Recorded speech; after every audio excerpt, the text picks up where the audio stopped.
Hoy hablaremos de las vértebras torácicas. Ellas no son más que una parte del grupo que conforman la columna vertebral, y pertenecen a la cavidad torácica. Estas vértebras torácicas son 12, pero no por ello todas estas vértebras tienen las mismas características. Por ejemplo, tenemos que desde la vértebra torácica 1 a la vértebra torácica 10, sus apófisis espinosas son grandes y aplanadas lateralmente.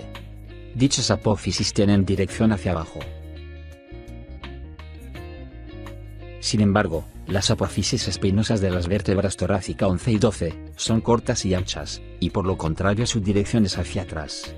Ahora hablemos de sus apófisis transversas, las cuales son más pequeñas a comparación de las vértebras cervicales. Presentan superficies articulares llamadas facetas costales, las cuales se articularán con los tubérculos de las costillas. Hablemos del cuerpo de las vértebras torácicas, las cuales tienen superficies articulares, denominadas facetas o semifacetas. Ellas se articularán con las cabezas costales, de las costillas.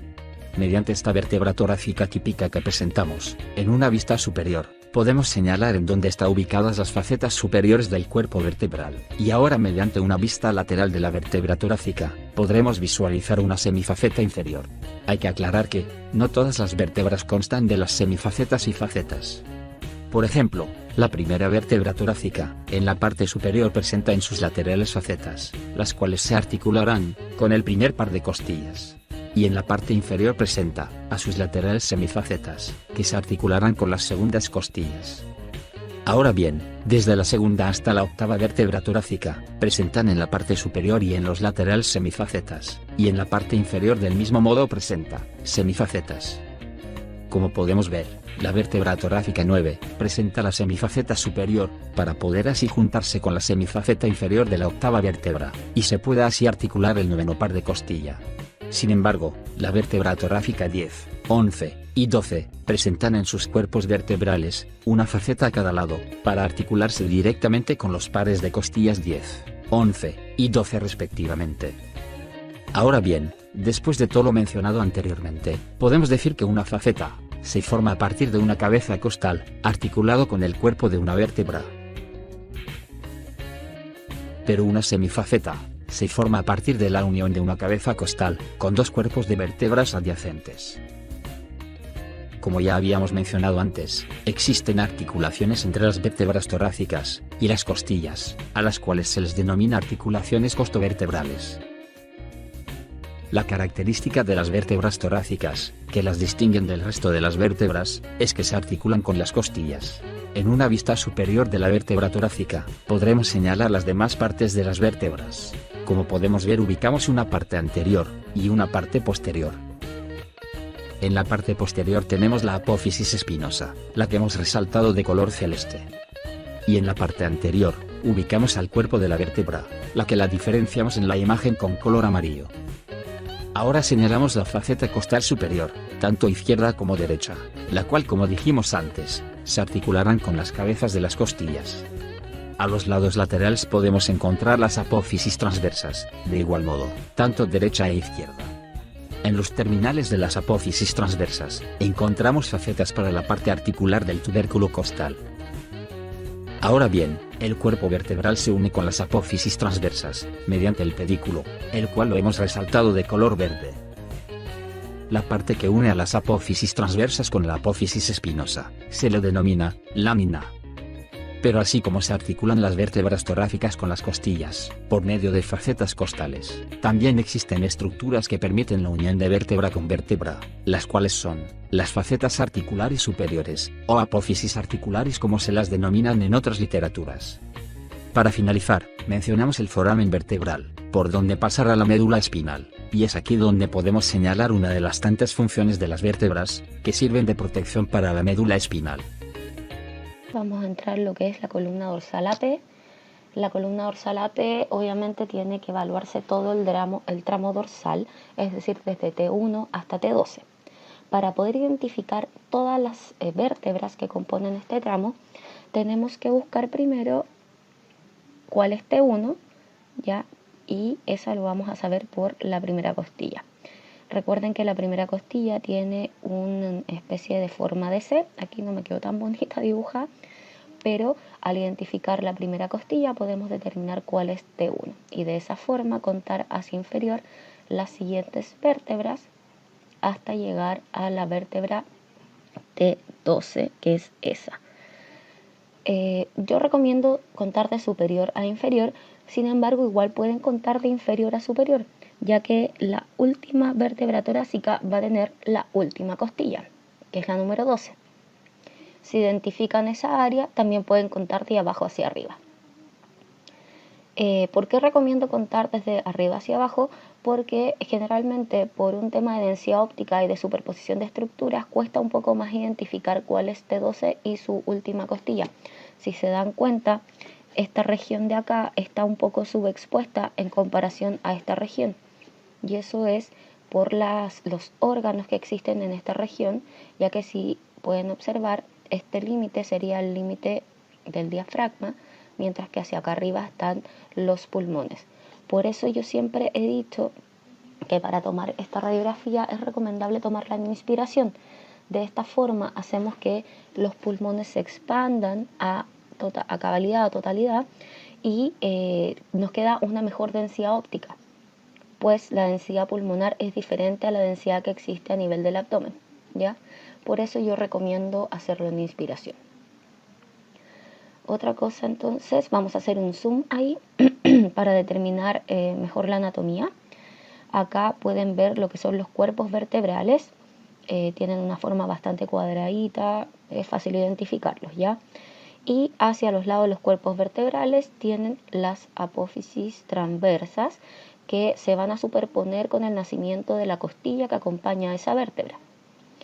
Por lo tanto, aquí estaría esta apófisis transversa, pero si continuamos hacia el lado vamos a ver la costilla de esa vértebra.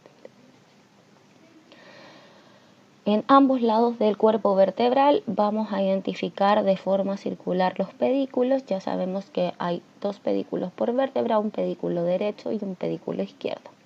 Y al centro vamos a ver lo que son las apófisis espinosas, ya que en este caso ya no son bífidas, pues pasamos al tramo dorsal, sino que es una apófisis espinosa normal. Eso sería con la anatomía de una columna dorsal AP. Antes de terminar, quiero volver a recalcar la importancia que hay en evaluar la primera costilla. Por eso es importante que ustedes cuando tomen la radiografía se cercioren de que queden al menos 2 dedos sobre el hombro para no cortar esa primera costilla y así tener completamente la primera vértebra. Seguimos entonces ahora con la columna dorsal lateral. La columna dorsal lateral, vamos a partir lo mismo que hemos hecho, que es identificar qué vértebra es qué vértebra. Para eso, esta es un poquito más difícil, pero para eso hay que buscar, acá en este caso, en inferior, cuál es T12. Y T12 va a ser aquella vértebra que tiene la última costilla.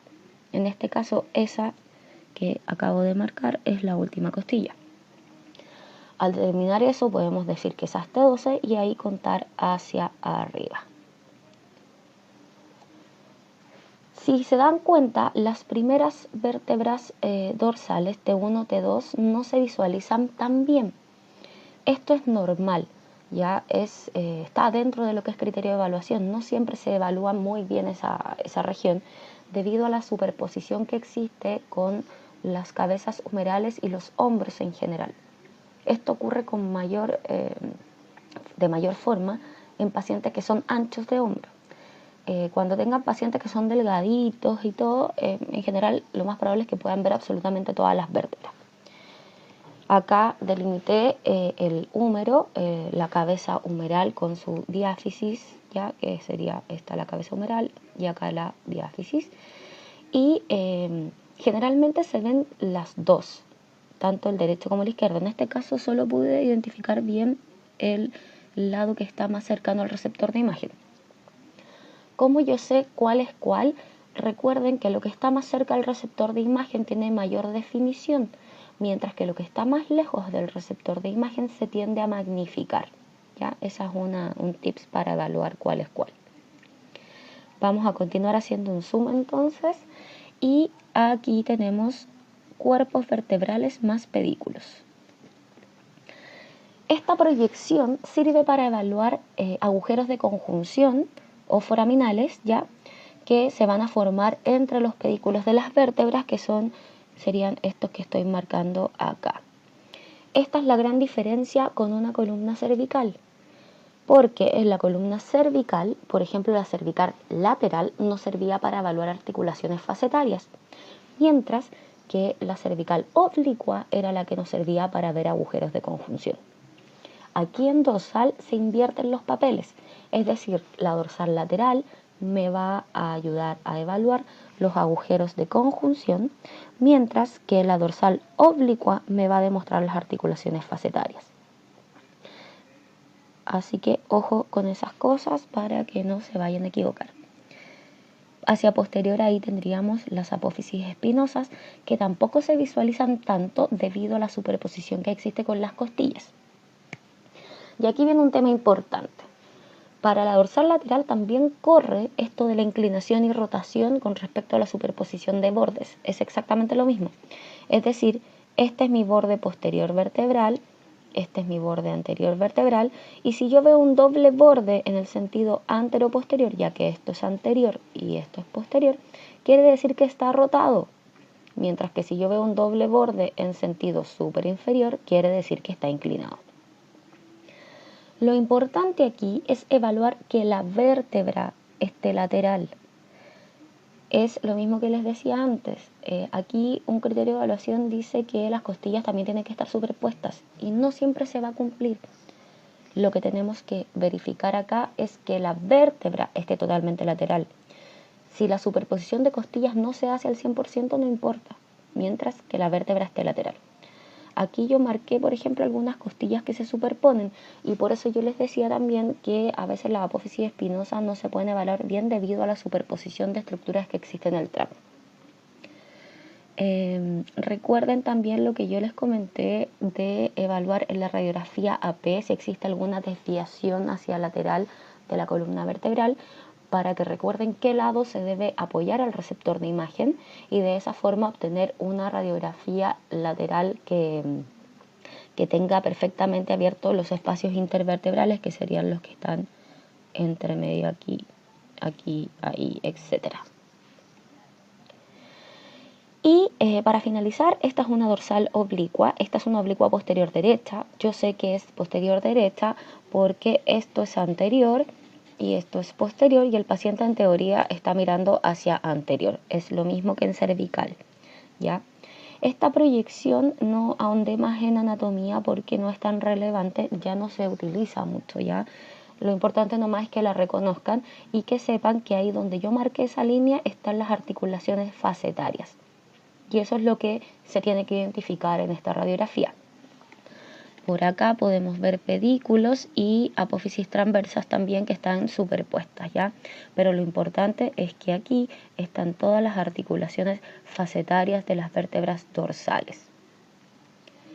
Si continuamos ahora, acá hay una comparación entre una oblicua posterior derecha y una oblicua posterior izquierda.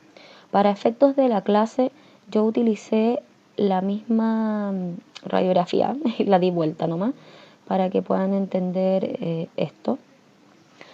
Y como pueden ver, lo importante aquí es que la oblicua posterior derecha, el paciente mira hacia la derecha, y en la oblicua posterior izquierda, el paciente mira hacia la izquierda. Con respecto a las oblicuas anteriores, ocurre lo mismo que en cervical, que la oblicua anterior izquierda va a ser que el paciente mira hacia la derecha, mientras que en la oblicua anterior derecha el paciente mira hacia la izquierda, ¿ya? ¿Qué otra cosa más importante?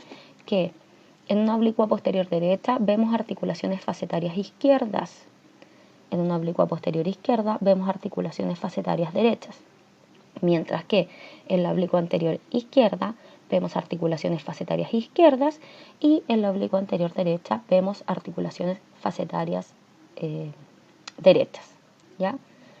Por eso la oblicua posterior derecha y la oblicua anterior izquierda se visualizan prácticamente iguales y si ahondamos un poco más, la única forma de tratar de determinar cuál es cuál es empezar a evaluar estructuras que se magnifiquen y otras que estén mejor definidas, pero la verdad que eso no es tan relevante, ya que generalmente cuando nosotros vemos estas radiografías se asumen que se tomaron de forma posterior porque es la forma más común de tomarlas. las anteriores prácticamente ya no se toman. Y como les dije también, las proyecciones oblicuas de columna dorsal casi que ni las tomamos. Es muy raro que se hagan. ¿Ya? Espero que con esto haya quedado un poco mejor saldada la duda que me habían planteado. Y antes que se me olvide, vamos a retroceder un poquito. Vamos a volver a columna dorsal AP. Recuerden que el tramo dorsal, las vértebras que son cérvico-dorsales tienen menor densidad que las vértebras que son dorsolumbares. Por eso a veces se usan filtros de compensación en cuña para aumentar la densidad de esta región. En comparación, en la lateral no se usan filtros de compensación en cuña porque los hombros al superponerse funcionan como un filtro natural. De hecho, si se dan cuenta, aquí aumenta mucho la captación, o sea, la absorción de rayos, y por eso se ve un poco más subexpuesto acá y subexpuesto acá que en este sector. Recuerden que esa es la importancia de tomar la semi-inspiración. Ya se ve mucho mejor en cuanto a densidad óptica. Y bueno, eso sería todo, chicos. Espero que haya quedado un poquito más claro lo que es anatomía. Cualquier duda o algo me la pueden hacer llegar y estamos hablando.